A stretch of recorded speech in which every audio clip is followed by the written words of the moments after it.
there I was, ready to play Subnautica, when suddenly a week full of full-time work got in the way and ruined everything. I haven't played any Subnautica this week! Hashtag first world problems. Darn you responsibilities. The Gaming Lovers Podcast with Brendo and Jem. G'day and welcome to... 7 whole days I have not played Subnautica. G'day and welcome to episode 72. Episode 72 of the Gaming Lovers Absolute Podcast. garbage. Not the podcast, just the fact I have not played Subnautica in 7 days. It was in my gaming goals. All right. I'm sorry, I'm heated about this. Lousy work. As a young person, you say, work sucks, I know, when you sing Blink 182 or whatever it is. Whatever the young kids listened to back in the day. But trust me, you did not know that work sucked until it gets in the way of your Subnautica adventures. I've let down my streaming community. So this rambling fool is Brendo. I'm Jem. Welcome to the Gaming Lovers Podcast. You don't understand. I have supporters from Wisconsin, from Germany. I've let them all down with my lack of progress. I'm a failure. They will live. They have lives too. When are we starting the podcast recording? It's too late. We already started. So in this episode of the Gaming Lovers Podcast, we're going to be looking at the best and worst video game dads of all time. In Australia, we've just celebrated Father's Day. I know it varies around the world. I think it's a bit earlier in the year, around June or so. It's so in the confusing. States. Yeah, Mother's so Day is the confusing. same everywhere, but Father's Day, for some reason, a little different. For us in Australia, anyway, it is the first Sunday in September.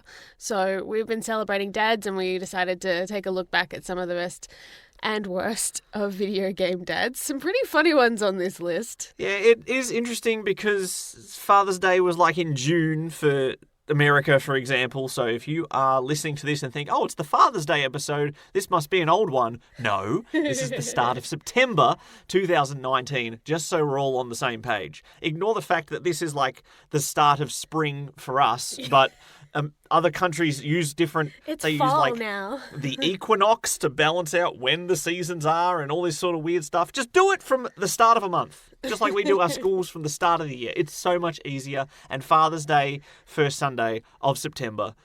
Thank you very much. You just want everyone to do the exact same thing worldwide? It scares me when they're like, oh, it's Father's Day this weekend. You see like a meme and you're like, is it? Is it? I'm not prepared. I haven't bought a present. It turns out that it's not necessary for us for several months, so we get a good little heads up. Or maybe that it's it coming. gives you that warning and then you can get your present so you're well and truly prepared. No excuses. Do you have any video game memories with your father? I do, actually. Mm-hmm. He used to play a bit on the Nintendo 64 with us. He'd play Mario Kart. He also really loved the Formula One racing game that they had on there because it was more realistic. And that was kind of his game. He would actually play that by himself without any prompting. That was kind of, if he was going to game, he played that. So Well, he is a petrol head in real life, so that's Yes. no surprise that that's the direction that he took with his video game interests. Mm-hmm. My father has had many video game memories with myself as well.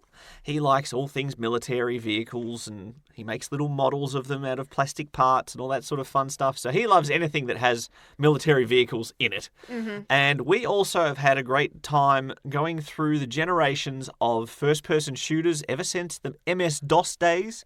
Wolfenstein, of course, Doom, all the ones that you know and love, but also lesser appreciated first-person shooters of that era, like Blood, which was hilarious because we still quote things from that. There is a crazy monk man who we think he yells out, "Throw a grenade to me. Throw a grenade to me." I'm sure he's saying something in Latin. That's what it sounds like, so I will gladly oblige and throw dynamite towards him. Granada? Yeah, I don't know. Maybe Like he wants... the camp from the song?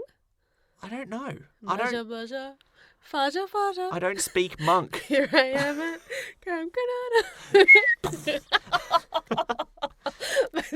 The campers might appreciate that because they're complaining about how boring it is at camp. Anyway. If I'm ever unsure if a shop is open or not, and they are, I will always say, "Open for business," in the low-tone voice at the start of that game. Blood actually gets a little bit of a re-release at the moment, so it's still topical all these years later. MS-DOS be darned. It is here and now in 2019. Get excited. Before we get to our best and worst of video game dads, we also are going to be looking at the winners from the recent Melbourne Esports Open. Go Melbourne. Yes, it's so funny watching the news and seeing reporters kind of very saltily report on how these teenagers are winning more than professional tennis players. Yes. I love it, and I also hate how they report it. But anyway, we're going to touch on that after our gaming goals. Yeah. No, that was the Power Rangers flute song. Okay. Why the heck did I do that? I don't know. Oh dear. I'm never going to criticize you though for bringing in Power Rangers. Did you know that there was a pink Aussie Power Ranger? Aussie? Yeah. Aussie. Australian chick for like the briefest of seasons. I just blew your mind when I revealed that half the show is actually dubbed from an original Japanese show, and they just refilmed new bits Did all with the live action Western bits. actors for the live action. All the suit stuff is just dubbed. I never twigged that. All the It villain took stuff me is dubbed. way too many years to figure that out. Oh well. Go Power Rangers. Gaming goals. Yes. What have you been playing this week? Fire Emblem, Three Houses. No surprise there. No surprise. Still making slow progress. This war is going on forever. That's all I'm going to say. Most of them do. It's really dragging out. It always seems to have this sense of urgency in all the cutscenes, and then you have a month to muck around at the cathedral academy kind of home base area. Go fishing. Yes. Catch up for tea. Yes. You've got all these things, and there are reasons, and they help build your stats, but it kind of feels like, I don't know, we could be doing other stuff. Do you want to catch up for morning tea? What date? On the 13th. Ooh.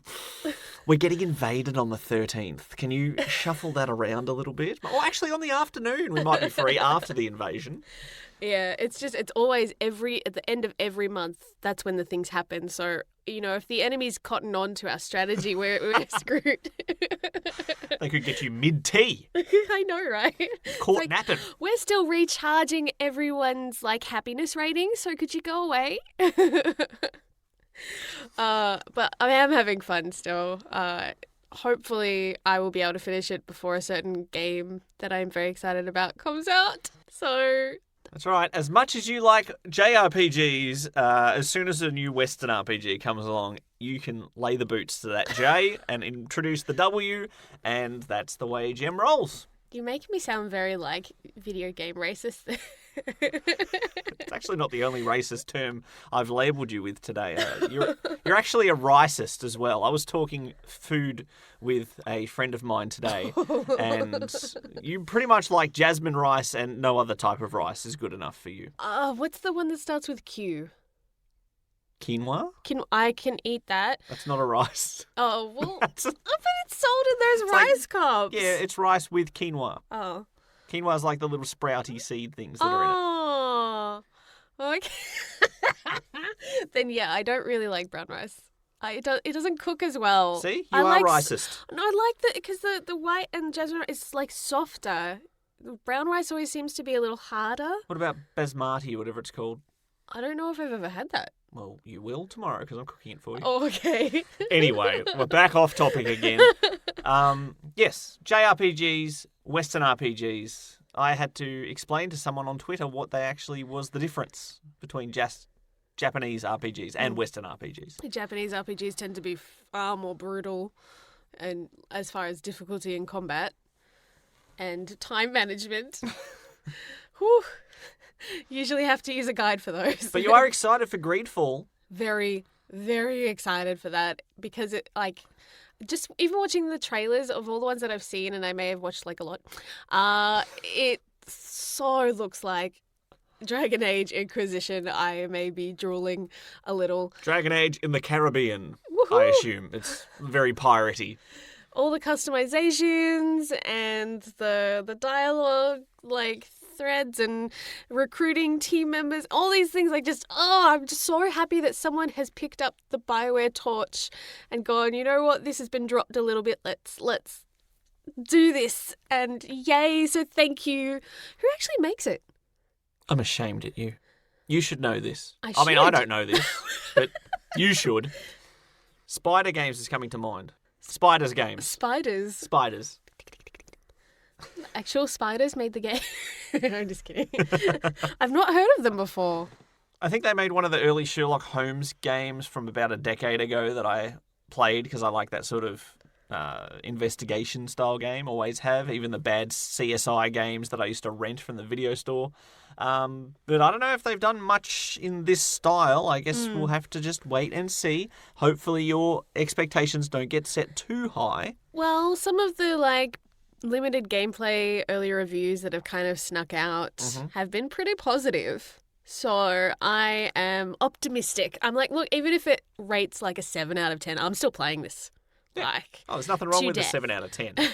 People still complain so much about Dragon Age 2, and I replay that a lot.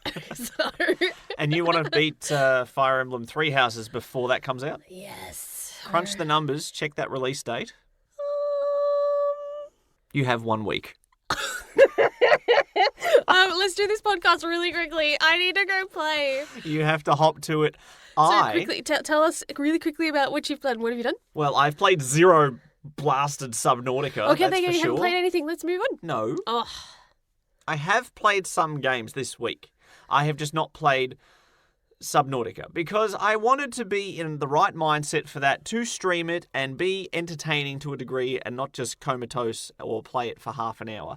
I wanted to allocate big 3-hour blocks to this game when I play it so I can get invested and actually make some progress. And now that I don't have my battery chargers draining the batteries that it's charging, I should make a bit more progress. But this week just did not line up for it. We had a busy week. We had multiple birthday parties to get to. We had quite a few events. It was not a good gaming week for long, big sessions, but I did make some progress. Red Dead Redemption 2. Guess what? what? I may have finished the story technically. Ooh. I say technically because there is an epilogue. There always is. So the main story has finished. It is as disastrous as you would expect. You know that band of outlaws is going to sever their alliances amongst each other. Heads are going to clash because you know the outcome if you've played the first game. Because Red Dead Redemption 2 is a sequel set many years before Red Dead Redemption 1, and that's where it gets all confusing. So you sort of know that these people are going to end up bad, these people are going to end up good. You kind of figure whoever's left and doesn't make it into the first game is going to end up dead. And all those boxes are ticked. Wonderful. However, I decided to look at how long the epilogue is because I thought I was done with this game. Big, dramatic, the game could end there, credits could roll after chapter 6 or whatever I'm on, and then from there, it could be finished. But I'm playing in the epilogue. So I'm like, oh, surely there's 3 missions in an epilogue, right?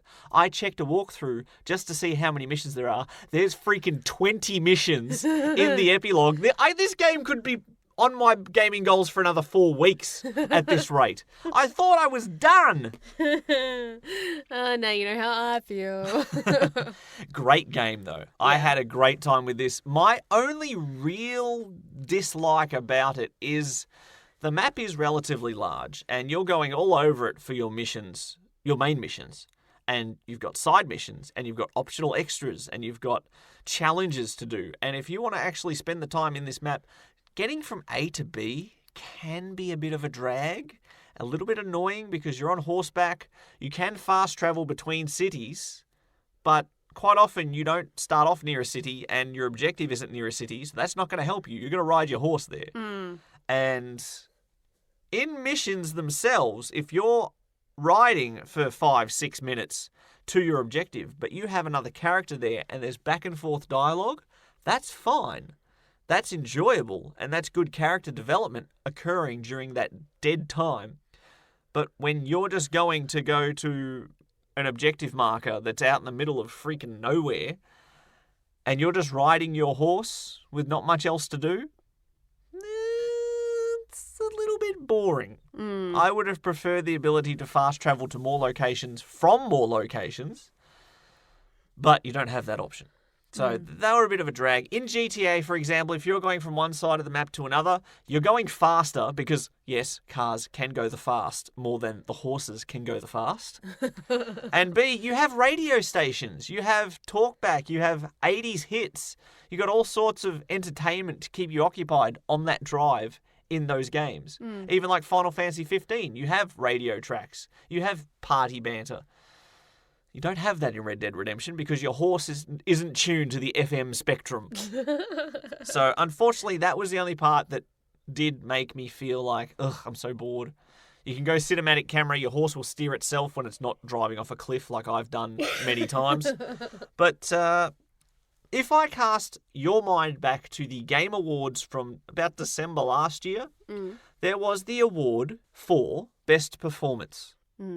And we'd just played God of War, and we thought, right, the guy who plays Kratos has to win this because that was a phenomenal performance, and if anyone else wins this, we will be incredibly disappointed. It was won by the actor who played Arthur Morgan, correct? It was indeed Arthur Morgan, the protagonist of Red Dead Redemption 2, among incredible characters in that game. Dutch Van der Linde is a swindler, he is a liar, he is a leader, he is a little bit crazy towards the end of the game.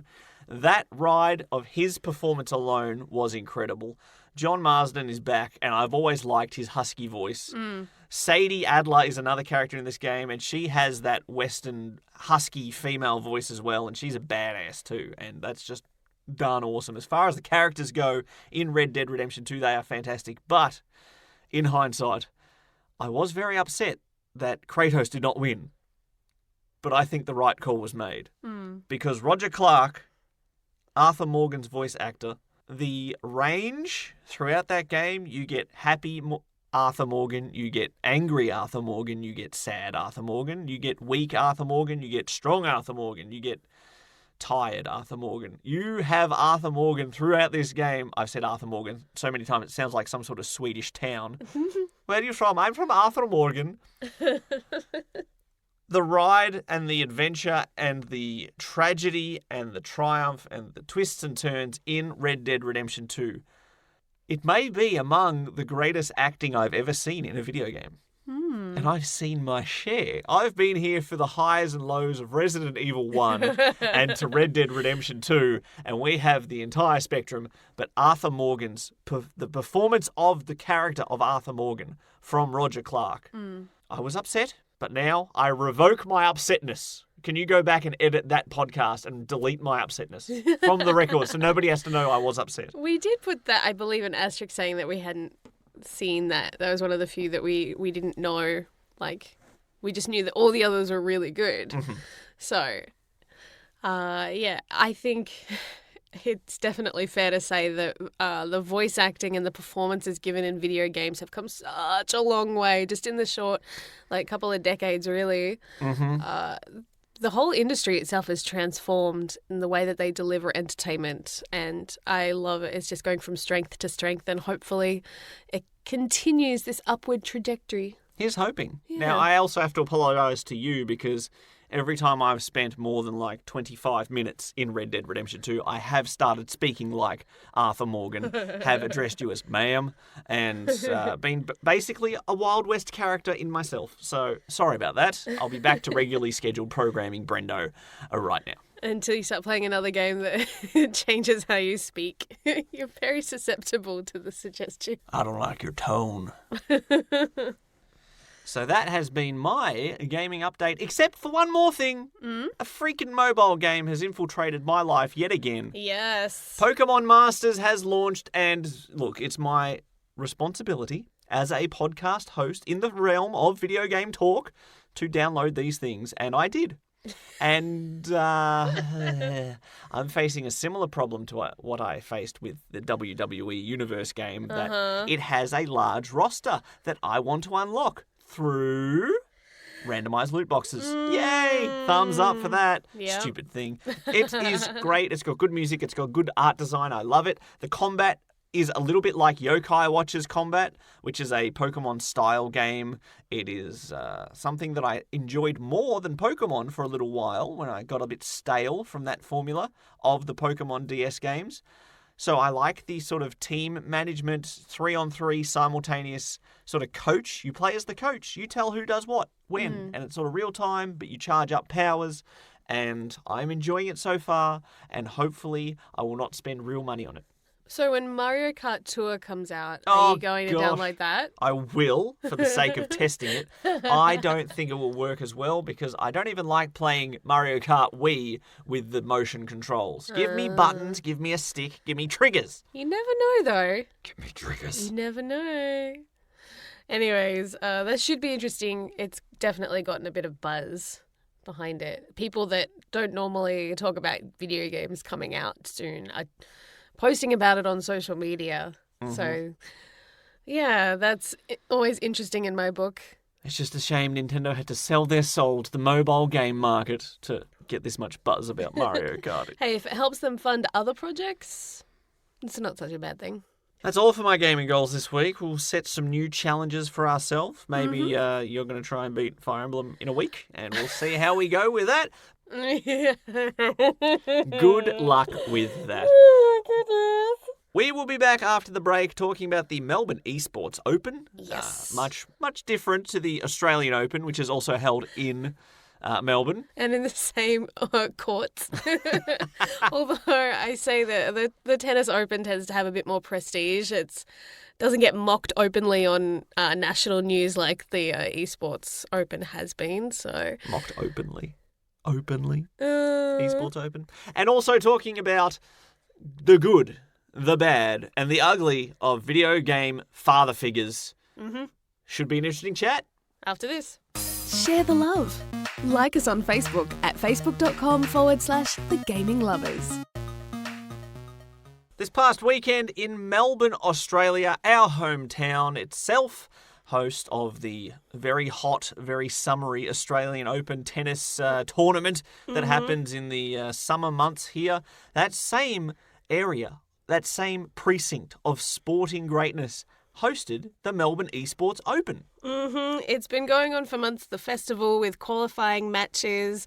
Some of our best teams have come together for a really fun and slightly tense weekend of gaming and competition and fun cosplay as well. I love some of the photos of cosplayers that have been going on the kids equipment, like these giant inflatable slides, dressed up as different video game characters. That said, though, a lot of incredible wins. And some teams heading to Europe later this year as well to continue to compete. That's right. There was games for Overwatch, there was League of Legends, and there was Rainbow Six Siege. I personally have not played League of Legends. I have not played Overwatch. Not the biggest multiplayer online gamer, but I did dabble a bit with Rainbow Six Siege. I did play all the tutorials, the single-player tutorials, and I succeeded in a cooperative map against AI, and whenever I tried to play versus humans, that game made me incredibly tense and gave me anxiety. So I didn't enjoy the experience. There was footsteps all around me. You never know where they're going to pop out from, whether it's the floor, the roof, the walls. They can blow the walls out with C4. It is a panic station game. I did not enjoy my time with Rainbow Six Siege, but that just is a stamp of approval of how darn good it is. Yeah, you and I have not had a very good track record with any multiplayer games. What was it? Apex? Oh. Yeah. 58 out of 60, whatever you scored. Yes. A lot less competing than that, and I still sucked. Yeah, I don't do well under those kind of circumstances. I have tried to put myself out of my comfort zone because we know that there's plenty of people that listen to this podcast that love multiplayer games and esports, and they're like, do more of that. And we're like, but. So anyway, we're doing our best. The League of Legends showdown between Mammoth and the Chiefs. Well, if you followed the Chiefs, you'll know how this works out. The poor Chiefs. Always the bridesmaid and never the brides. Those guys unfortunately lost. With Mammoth, though, going to be heading overseas. I believe they're going to be heading to Europe later this year. I think they've only been around for about 2 years. Well, they've obviously got chemistry as a team. in that time. Some teams trained for 2 years for these sort of events, Yeah. and they were just formed 2 years ago. Yeah. So they found the winning formula. Well, maybe they've been gaming together for a lot longer, but only officially formed 2 years ago to compete. There you So go. That's exactly why I'm not an esports player. My schedule does not allow me to even catch up with my if friends. this had been around when you were younger, or like if you known it was an option, you probably would have gone down this path. Well, this is the Father's Day episode, so we're going to say nice things about our fathers, but my blasted mother was going to say that video games are a waste of time, and if they had have just focused me in on them, I could be rolling in the millions and have Yeah. RSI. I don't think many parents would believe you if you had told them, even if you could go back to the past from the future and say, look, this is going to earn me millions of dollars. It'll be basically an Olympic event. They would not believe you. Anyway, Oh, dear. for the Overwatch finals, Mindfreak and Order, who I found really hilarious because they were like ringing the bell that you have when you like order up. Yeah, I figured that would catch your attention. Well, the showdown between Mindfreak and Order in the Overwatch Australian League.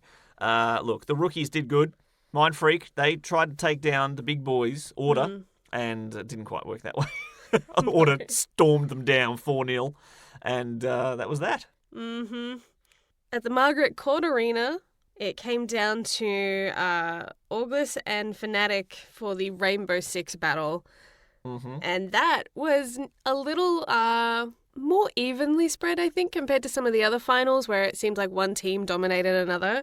This time around, at least, they managed to get some wins on each other. So, 1st to 7 over 3 rounds, you had August absolutely demolished Fnatic in the first 7-1. Goodbye, Fnatic. You are pretty much done, you'd imagine, at that point. But the underdogs fought from underneath, winning 7-4 on the next 2 levels, and therefore securing a nice little cash prize. Mm-hmm. $20,000. Nice cash prize there, definitely. Not as big as one Aussie's win with the Fortnite. That just happened recently, yes. That caught a lot of attention here in Australia. A lot of news outlets in particular were reporting rather saltily that these teenage kids were making more money from playing video games than professional tennis players.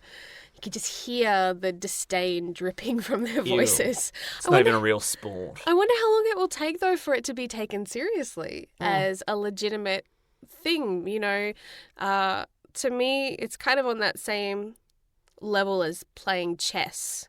You know, it's a strategic battle of mind and reflexes. I love how in a you're way. trying to not make it look too nerdy, so you use chess as the example. being It's like nerdy. chess. I'm just saying people respect that as a competitive sport, yes? Not everyone. Like, more so than they A do video football games. player would not respect chess. More so than they would someone that does professional gaming, yes? I don't know. I would say so. At least as far as perception is concerned, it's still going to take a long time, I think, for the general public to not be so rude about it. But hopefully seeing how these events become so popular and how these arenas are filling out and people streaming online, I'm hoping that over time that perception will shift. And at the very least, there'll be some begrudging respect. That's right. And speaking of begrudging respect, let's talk about fathers. We'll be back right after this. You're listening to the Gaming Lovers Podcast. Want to join the conversation? Visit thegaminglovers.com. Record your comment or question by clicking on the button on the right-hand side. And you could be featured in the next podcast. Controversial opinion. When it comes to video game dads, I think one of the worst has to be Bowser. Straight into it. Yep. Straight into it. Uh-huh. The good, the bad, the ugly of video game fathers. You're Yep. just even straight into bad. No qualms, just hitting that nail on the head right there. I said it, Bowser's a terrible dad. Bowser has had some children. We don't Just quite a know few. who from. He's had several. We've never seen Mama Bowser. There are some fan theories about where they come from. Disturbing fan theories about where those babies come from. Now, he is a reptile. Does he? Well, he's the father, so he wouldn't be the one They would laying hatch it. from eggs. Do they lay a clutch on the beach like a Like turtles? sea turtles do? How does that work? Don't know. But, I mean, with the exception of maybe Baby Bowser Jr., all the others kind of get treated as a bit of, like, fodder. Expendable resources. Yes. Go and slow down Mario. I do not expect you to beat him, but just keep him busy while I finish my castle. While he breeds more children to throw at him. It's horrible. That's why he's not a great dad. The fact that he does have a favourite as well, because Bowser Jr. He's the front runner in Smash. The others are just alternate skins. You've got the Koopa kids, who have recently made a comeback in recent years, but for the longest time they were forgotten about since Super Mario World, basically. And in that meantime, Bowser Jr. did take favourite spot. And, I mean, if I had children, I'd probably pick a favourite too. And that would probably put me on the bad father list. But I think there's nothing wrong with picking one child to give your love to. Is that... I think that's parenting 101 of what not to do. Oops. No favourites. Ah. Bad. Okay. Speaking of which, Big Boss, another really terrible father, creating, children using your own DNA and then pitting them against each other. To be fair... That was done unwillingly. He had his DNA taken. He was not actually responsible for les enfants terribles. There's plenty of dads that never planned on being dads. That doesn't mean you can't still step up and be a good dad. Hang on. This is not single parent issues here. This isn't a one-night fling with Big Boss. He was in a coma. They took his DNA while he was unconscious. It's not the kid's fault. It's not Big Boss's fault, but he is a terrible father because he tried to kill his son. So Is that too? that's also, I believe, is that correct? If that's not what to do as a parent, I don't know. I'm not a father. Huge no-no. Okay. Huge no-no. One of my favourite bad dads in video games. Favorite bad dads. He's so mean, but it's kind of hilarious. The king of all cosmos from Katamari Damacy. All right, now this is a perfect example of a terrible father. Yes. Irresponsible. So cruel. Cruel, rude, disrespectful. The king of all cosmos, he does look good in a pair of tights. So I'm sure he charmed the ladies to have plenty of offspring. But the thing is, they're cousins. All the rest are cousins. Yes. The other unlockable characters. So really, he's only had the prince. Yes. And you think he would care about his one progeny a little more? Now, thankfully, the birth of the prince would have gone very smoothly when you consider the size of the prince and the size of the king of all cosmos and his wife. Basically just pop out. I could walk out. Or in Katamari, he could roll out. Yes. So that is fine, but it's the treatment of the child, the insults that get thrown at the terrible, terrible job that the prince has done. If you rank anything beneath exceptional in that game, you will be berated and told how pathetic and bad your little ball that you've rolled is. Thanks, King, if you are my real dad. Maybe he's not, and that's why he does this to him. Fan theories. There's going to be some stories now on the internet after this episode. Are you the one writing them? Possibly. Okay. Give me another bad dad from video game history. All right. Here's one from a game that you've played, but I haven't. From GTA 5. Oh, dear. Michael DeSanta. To be fair, if I had the same family that Michael DeSanta did, I'd probably be a bad dad on purpose. From the few bits I've seen of his family interactions, I believe that not raising them properly is part of the reason why they're terrible. You can't... I mean, people do have innate personalities built into them. Like, that's how, like, we all have things that are part of us in our DNA coding, you could say. But a big part of why we turn out the way we turn out is how we're raised. Okay, that's fair. But seriously, you play as a character who has a family, and you can just feel your own blood pressure raise when they come nagging at you for something, and you are like, oh my God. Well, they wouldn't be nagging later in life if he'd done his job when they were younger. I'm so heartless. No sympathy for Michael. Should I be taking notes on this, just in case we do have children one day, and I need to know. All the things not to do? Yeah. Yeah. So far we've got do not use your children as expendable labour. Do not make them fight each other for genetic superiority by saying one has good genes, one has bad genes. Do not insult their handiwork. If they make a little artwork for you, do not insult it. And make sure, you just raise them right. Yeah, that would be the best start. Now, there's another one on this list that I can think about as far as bad dads. Myself and my good buddy the Falcon playing through the Silent Hill series. Silent Hill 4 coming to a Gaming Lovers podcast near you quite soon. But Silent Hill, after 4, they went to the naming route because video game series cannot go more than 4, it seems, before they go 5 sounds like too much. Name it something instead. Unless it's Final Fantasy. Unless it's Final Fantasy. Final Fantasy Homecoming, I was going to say. Silent Hill Homecoming, you play as a ex-soldier called Alan Shepard. And his father, Adam, that's confusing.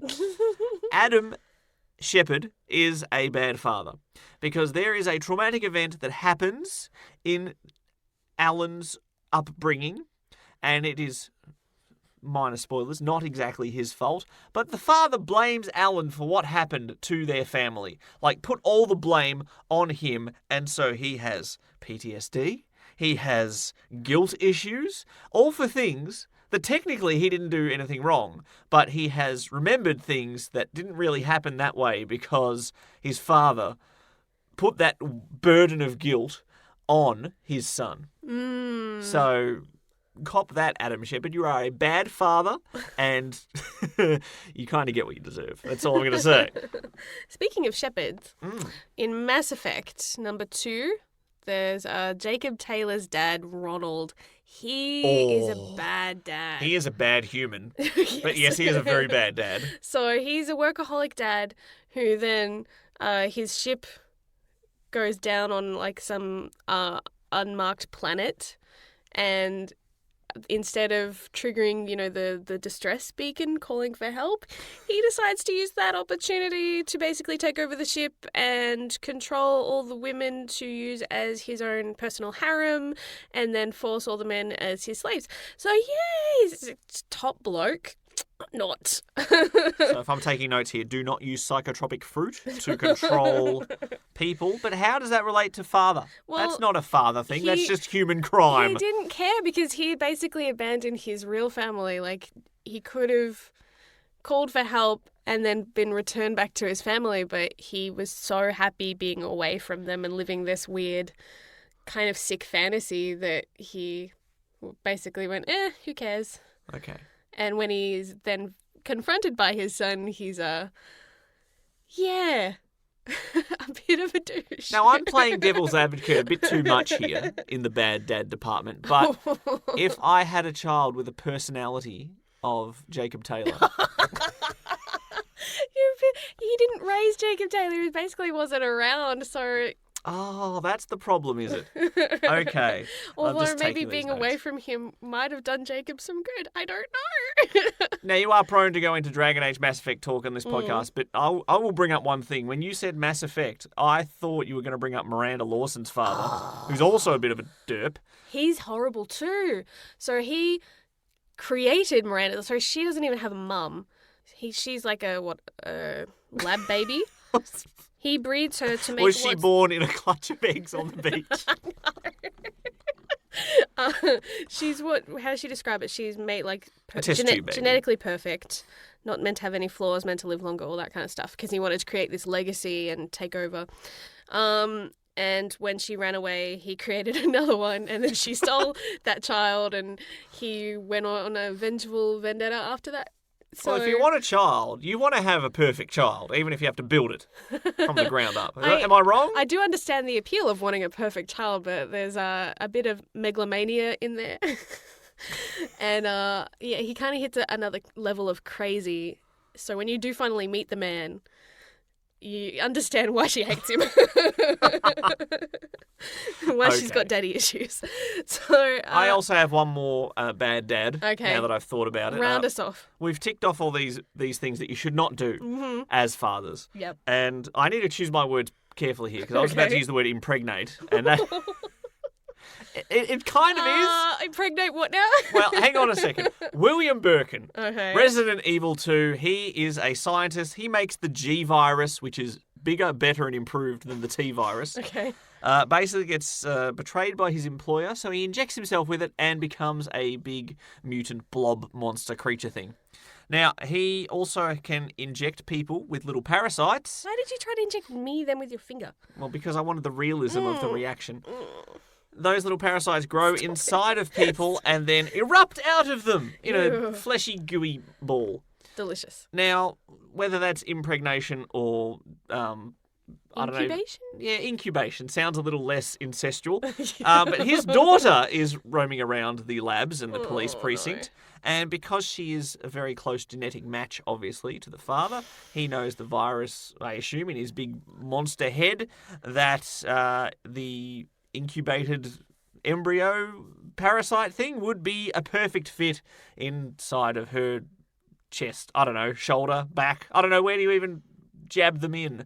It's nasty. But there are some victims to that throughout the game. Thankfully, Sherry Birkin does have a vaccine given to her, so there's no harm, no foul, right? Oh, that's awful. Yes. There's some pretty bad dads out there. There's probably heaps more than we haven't even thought of. Like, once you start digging through, like, horror games and things like that, I can even think of a couple more from, like, RPGs that are, like, kind of side characters. But, yeah, those are the main ones that have come to mind. So we've started off with the things not to do. Yeah. Now let's look at the let's try and look at the redeem. redeeming ones, Let's eh? try and fix Father's Day for all the good dads out there. Yes. There are good dads out there. I Yes. think I have a good dad. I have a very good dad. Is this a competition? I find your dad scary and intimidating sometimes. That's good. He keeps the scary bad people away. My dad's friendly. All right, good dads. My dad taught me how to change the oil in my car. Did yours? I figured it out when I almost destroyed a vehicle of my own. All right, smarty pants. Good fathers. Let's learn some lessons for all the current fathers. Maybe there's some new fathers out there. Or perhaps you just need a little bit of guidance in your fatherly activities. Please do not trust us with these facts. We've clearly have no experience as parents. But we do have many great examples in the video game industry. Totally. And some of these aren't necessarily biological fathers. There are plenty of people that are just father figures. So for those of you who may not have your actual biological father around, there's still people in your life that kind of play that role. And I think it's always important to honour them too. Cool. I would like to start this off, please, if I may. Go for it. With one of my favourite video game father figures. As a character, he is pretty much as bland as burnt toast. But Chuck Green from Dead Rising 2, he will do anything for his daughter. And when you have a goal in a game that you not only have to look after yourself and your own health, but you have to keep coming back in this zombie outbreak world with vaccines on the regular, else your daughter transforms into a zombie, that gives you extra motivation to do those main missions, to make the hard decisions. If you have to make a choice between saving a side character in that time-restrictive gameplay or do a mission that will get you some Zombrex and keep your daughter kicking, that adds that extra weight because you want that character to live. Chuck Green, he will do anything for his daughter as shown in the Dead Rising series. Speaking of zombie dads... Zombie dads or dads in zombie worlds Zombie because there's a world. big difference. Children, do not trust a zombie dad. Unless you're a zombie too. Oh, in which case it's fine. You can have a zombie shuffle picnic. and shamble together. Zombie picnics are wonderful bonding experiences. Lee from The Walking Dead comes to mind as someone that's a bit of an important father figure and definitely does a good job looking after Clementine. Absolutely. Not a biological father, that one. Mm-hmm. But you play as Lee, the first season of The Walking Dead. You find the little lost girl whose parents are potentially on the other side of the United States of America. And you decide to help her find her parents. And boy howdy, do they go through the thick of it to get that far. Yes. And Lee has an undying loyalty to a stranger's child, and that is a good father behaviour for anyone to have. Totally. Another one that comes to mind, and probably one of the biggest, just in general, father figures in video game history, I'd say, would have to be Joel from The Last of Us. Joel from The Last of Us. Mm-hmm. Yeah, opening sequence, you see him with his daughter Sarah, and that's just beautiful watching them interact and the fun, cheeky banter that you usually see between like a dad and daughter. That's before everything turns to crap in the society of virus, fungal zombies. And the clickers come out. And then later in the game, you jump forward a few years, Joel is a different man. He is a shell of his former self. He has very little interest in being attached to anybody. He has a grizzled, tough exterior, no emotions. I do what has to be done. And if that means I have to deliver this young lady to where she needs to go, I will do it. And unfortunately, things don't go according to plan, and they spend a bit more time together than Joel expected.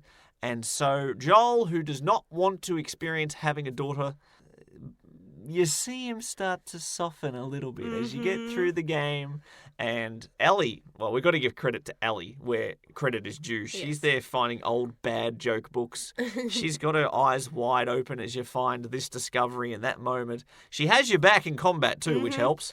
A very non-annoying escort mission, which was always refreshing. You get worried when you get kind of laboured with a kid or someone that's very vulnerable, and usually they don't do anything. They kind of just stand there. But it's nice to see that things have changed in that area. Joel is a badass, and basically he is like the Liam Neeson from Taken father figure at times. If someone tries to mess with Ellie, he is going to come for them and will lay the boots to them.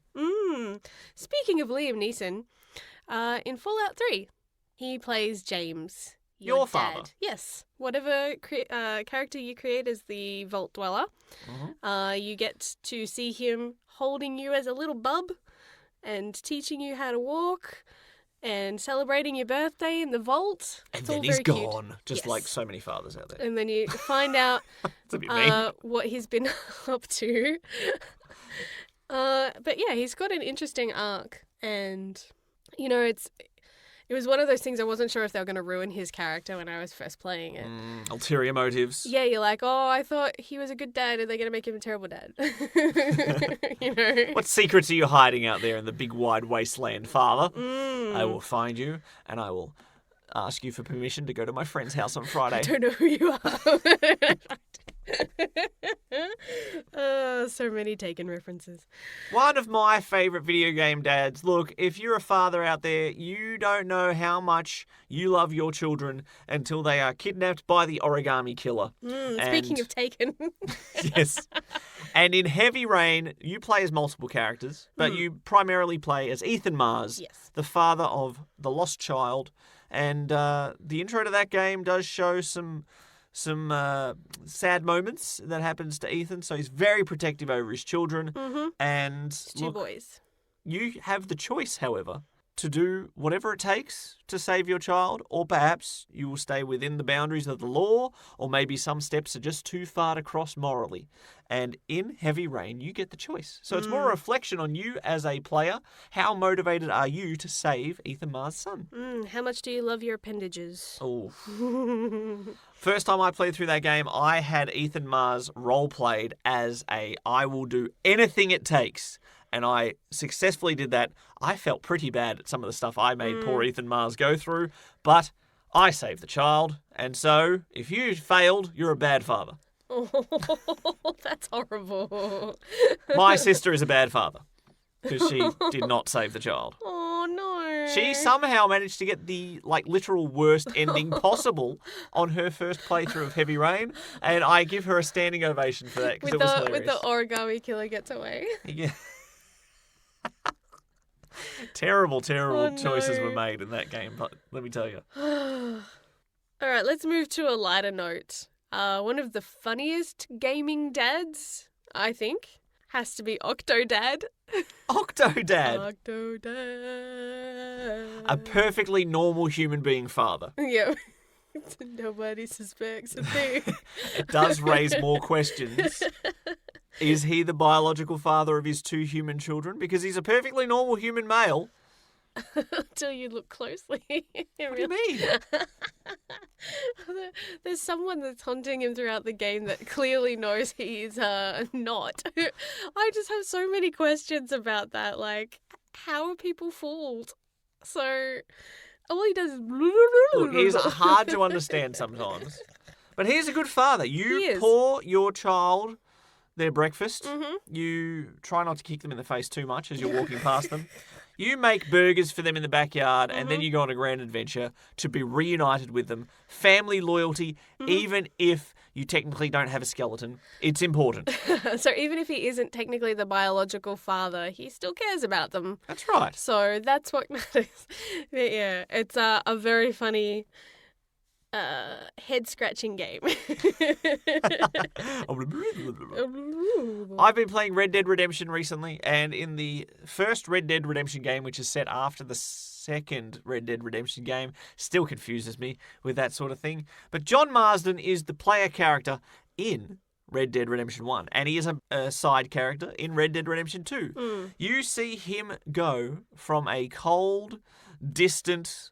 I don't even know if that is my child, and I'm going to treat him as if he's not, to his son Jack. And throughout the games, as you go through Red Dead Redemption 2 and then play 1, or 1 and then 2, if you can get your brain in the right timeline headspace, you will see John Marsden change his ways from rugged, careless, I don't care about these people, to a good family man. He cares about his son, he cares about his wife, and he will do his best to ensure their safety. And that's, a pretty important role to play. The protector. Yes, absolutely. Speaking of protectors... You're loving these segues. I am. From BioShock, Big Daddy. Can't have Father's Day list without Big Daddy. Exactly. Not just one Big Daddy either. But there are little sisters who are basically full of delicious... stuff, liquid, I can't even remember what it's even called, but you want it to get power-ups. They are protected by Big Daddies. And you don't want to mess with the children if there's Big Daddy around, because they're going to lay the boots to you. And also, not only big, heavy, metallic aqua boots, but drills and guns. They're quite intimidating. Yes, they are. If you're playing on the harder difficulty straight out of the gate, like I may have made the mistake of trying to, you will not be able to kill any of the Big Daddies because they are too darn powerful. They are loyal to the cause of protecting the children. And what more could you ask for fathers? A lot of these fathers on this list protect their children. Few do it with such ferociousness as the Big Daddies from BioShock. One father that kind of goes through a bit of redemptive journey that starts off... John Marsden, Red Dead Redemption. What more could it be? No. Starts off really neglecting his daughter, but then by the end of the game has a restored relationship and is very caring and loving, is Detective Dojima, playing Persona 4, or Golden for us. I want to say Yu Narakawa, that's kind of like the traditional name of the protagonist. Living with your uncle Dojima and Nanako, and the relationship is very strained to begin with. There is no mother in the house. No. He's grieving, she's grieving, and they are basically just getting by, functioning but not flourishing at all. And through the passage of time, and the more you kind of talk and help them both with your social links, that starts to get repaired. And it's such a beautiful and heartbreaking story. And he really is a good dad. He's just obviously dealing with a lot of really heavy grief and guilt. Yeah. And that's the important thing as well. You need to take care of others, but you need to take care of yourself too. Totally. And sometimes you need that space. You just have to try and do it at the right times. And unfortunately, when you have a young daughter who doesn't have a mother in the house anymore, and you she's sort of need to struggling be too. there for her first, I think. Instead Tough of to make coming that home call. drunk and Again. working really late to not have to face the reality of what's happened. And I know like a lot of people, when they're dealing with hard times, like will do things to kind of escape that rather than deal with it. And it's understandable, but at the end of the day, you will at some point or another have to face the music. Oof. And the longer you wait, the harder it can be to recover, and sometimes it can have some really bad consequences if you don't face it in time. So Nanako has a brush with danger, and that's kind of the big wake-up call that he needs, and fixes that relationship with his daughter. Yep. And it's so beautiful when it is. And it makes you so happy because then you see Nanako happy and everyone wants to keep Nanako happy because she's so cute. She is basically my favourite thing about that game. And if I have a daughter, I want her to be like Nanako. So cute. One that I have completely forgotten about until right at this very moment, didn't even make our preliminary list and has snuck in at the last moment, thanks to my brain, Rost from Horizon Zero Dawn. Oh, yes. Speaking of, it was just all this talk about adoptive fathers, Totally. and he is awesome. Ever Yes. since you first see him, he is like the best protective dad one could ask for. And what a trooper he is. He gets put into a bad spot right out of the gate. Once you play that story, you realise that he was accepting a job that was going to get him hated, exiled, and excommunicated from everyone he knows, and yet he still did it to protect a little baby. He has an incredible story, and he does such a great job raising her too. And he's very patient with her when she goes through her like angsty stage. He really is such a great dad. Yep. So good job I'm remembering actually that. astonished that basically half of our good dads are biological fathers, and half of them adoptive. It just goes to show you though that that's not what makes a father. You know. There are plenty on the bad list that are biological dads that are terrible dads. That's not what's important, guys. Now, we have got a lot of these. We're just going to rattle off some quick ones. Yep, So we honourable mentions. don't get too deep into this topic and sort of keep Lose- outwearing our welcome. Absolutely. And my voice as well is starting to blow out a little bit. Quickly, Harry Mason. Harry Mason in town on vacation, loses his adoptive daughter, and then adopts another daughter, and it's confusing, but it's all part of the story. But he looks after both of them depending on what ending you get, I suppose, so there could be some variableness. But Harry Mason, he goes through one heck of a time in Silent Hill to find his daughter, and so yes, Harry Mason, we give you a tick on the good fathers list. Bayek from Assassin's Creed Origins is also on our list of good dads. Speaking of adopted fathers, from the Trails of Cold Steel, Reen Schwarzer, the main character, his adopted father, Tio, he's an awesome dad. He is the daddiest dad that I wish I ever had. I know, right? Both of the adopted parents are so unbelievably nice. Another one of those, found a baby in the woods and raised it as my own. But, gosh, he's a loving dad. Banana Guns, I forgot his name. There's a character in Final Fantasy 13 we call Banana Guns because he has like 2 yellow pistols and the afro hair. And he has the cutest little son and then the baby chocobo in his hair. He spends a good deal of his time chasing after his son and basically trying to turn him back from Crystal. His name is very close to your brother-in-law's father. Not the Sats? good brother. Yes, Saz. Saz. Yep. Ah, there you go. That's how I remember him. He does have a cute kid too, and I didn't like when things happened to that child, and it made me sad. Yeah. So good on you, Banana Guns. Another honourable mention from Mass Effect Andromeda, of all things. You can play as either of the Ryder twins and their father. Alec Ryder makes the ultimate sacrifice very early on in the game to save whichever gender child you chose to play. I don't think that's spoilers because it's like the opening bit. The intro. Side character in Half-Life 2, Eli Vance. He's an old man. He is a charming old fellow. I liked him from the get-go. His daughter, Alex Vance, is in there, and she's having a little bit of a tiff with him, and he's sort of turning to you and winking. And it was one of the earliest moments where facial animations allowed you to have that level of nuance. And so he was a charming fella, and I think Eli Vance is a good father. From Final Fight, Mike Hager. I've not played this one, but my goodness, is he popular on every list online of when it comes to video game fathers. And he's buff. He looks like Dan Seven. If you've ever seen 90s WWF, He is basically a jacked man with a big chunky mustache, and you don't want to mess with his daughter like certain other characters in that game, like Cody did. You're gonna get the Hagar. Oh, that reminds me of is it Hagar, the Viking? He's a terrible dad. Anyways. He's a terrible everything, Hagar the Horrible. One other one that I want to put on this list, but I'm putting it conditionally because I don't actually know if it's true, and I don't want to know. But Kazuma Kiryu, Yes. basically, he's called Oji-san Yeah. by Haruka. That's like uncle. Yeah. And that's fine, a friend's child, and she He basically goes raises away her. and he raises her pretty much.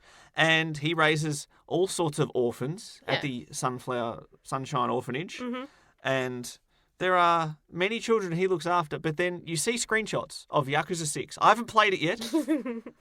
I'm getting there one day. No spoilers, please. But I saw him get peed on by a baby.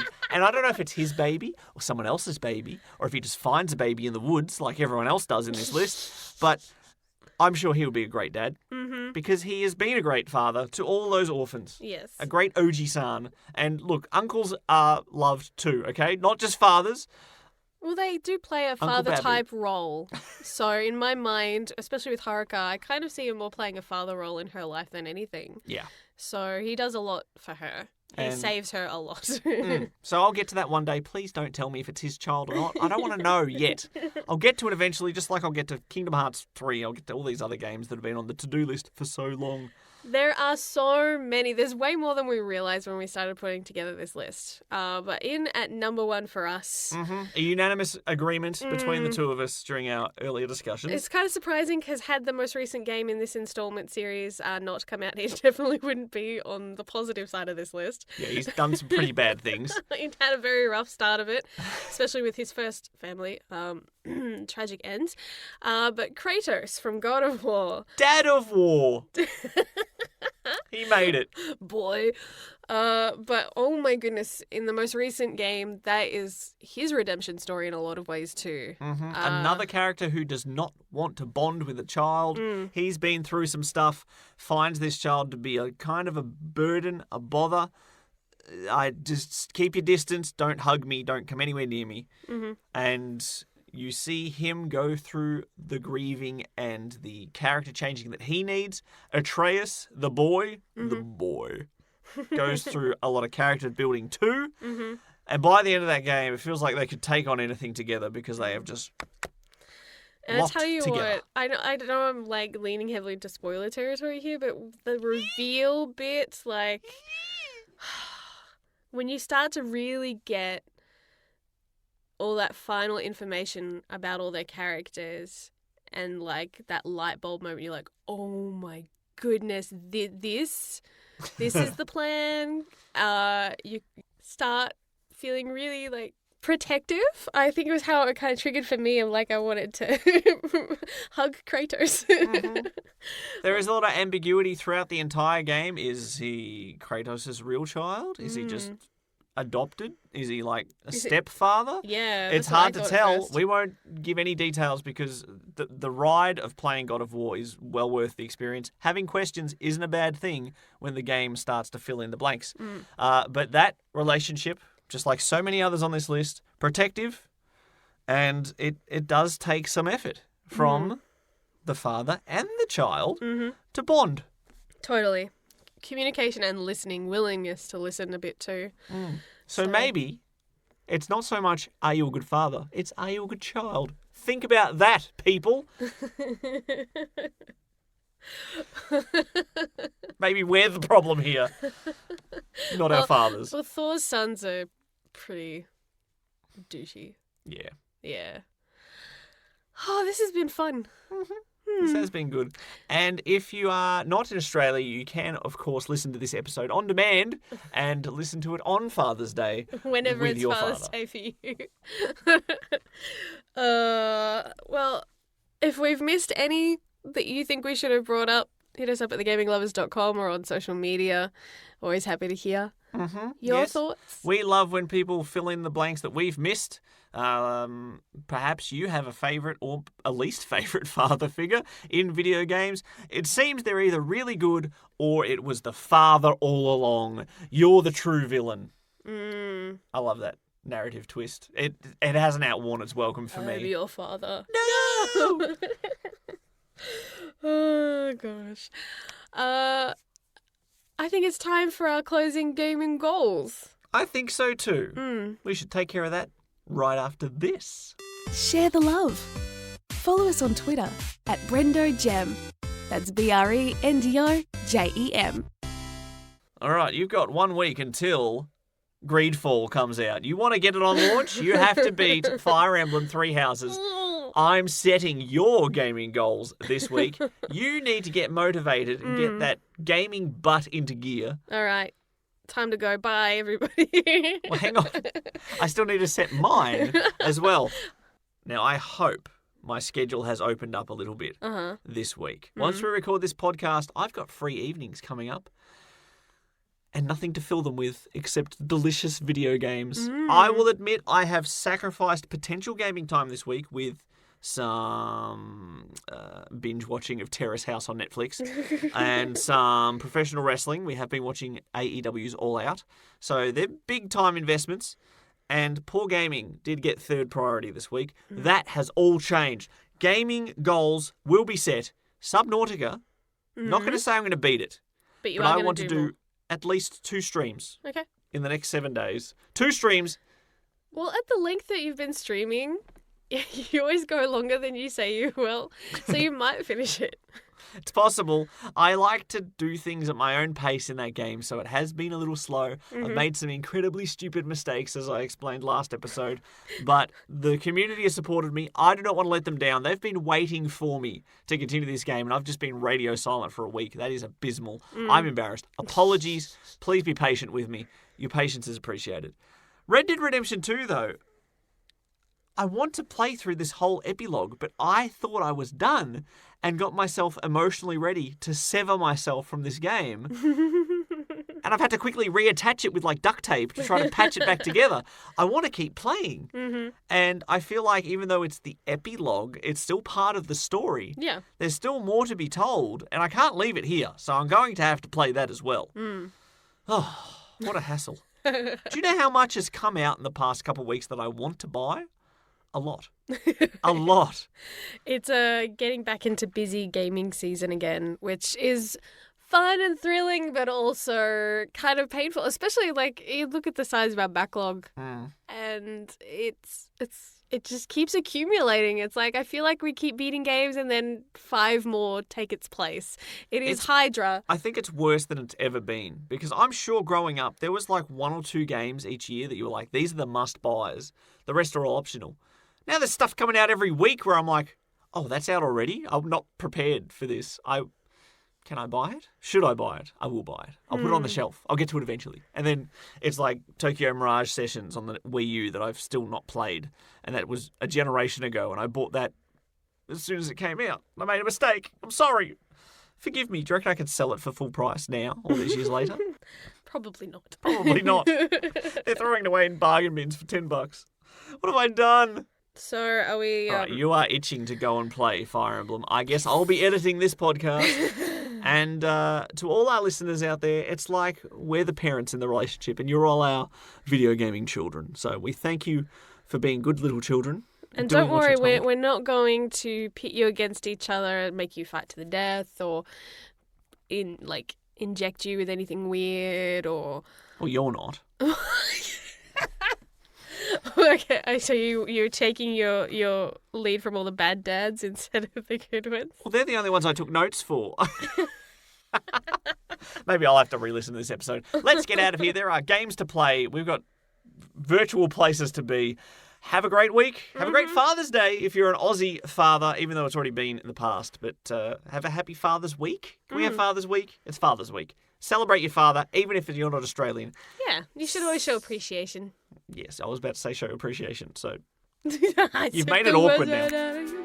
I'm out of here. You're out of here. Chowski. Bye, Nara. Thanks for listening to the Gaming Lovers podcast.